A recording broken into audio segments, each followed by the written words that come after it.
ماني بخير، وكل ما جيت بنساك ألقاني أرجع من جديد الجنوني.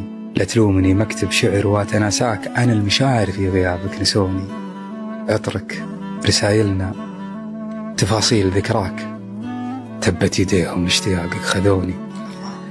خايف أحب غيرك وأنا صعب أنساك، وخايف ما تدري عن بقايا جنون.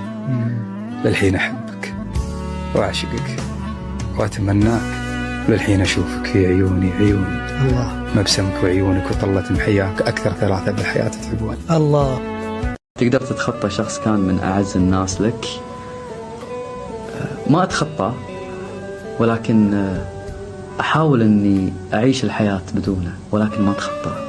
دام هو بيوم من الأيام كان شخص من أعز الناس لي، مستحيل أني أتخطاه وأكمل الدنيا.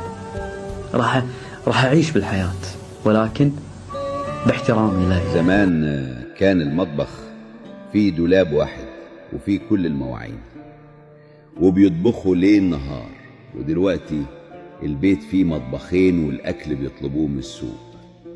زمان كان البيت فيه 10 أولاد وبنات ومتربيين أحسن تربية، ودلوقتي البيت فيه بس ولد وبنت وجايبين المرض لأمهم وأبوهم.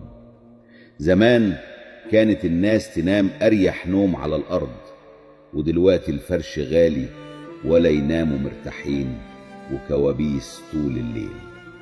زمان كان البيت فيه تلفزيون واحد وقناة واحدة ونعرف أخبار الدنيا، ودلوقتي كل غرفة فيها تلفزيون و1000 قناة ولا حد يعرف عن التاني حاجة.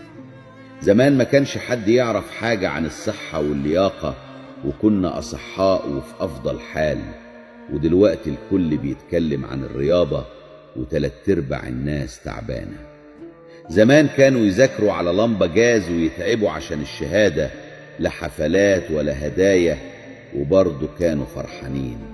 ودلوقتي الأم والأب بيذاكروا للعيال ويجيبوا مدرسين، وفي الآخر مفيش فايدة. زمان كان البيت فيه صالة ومطبخ وغرفتين وكان مفتوح للكل، ودلوقتي بيوت واسعة ومغلقة وكل زيارة لازم بميعاد، والدفا راح.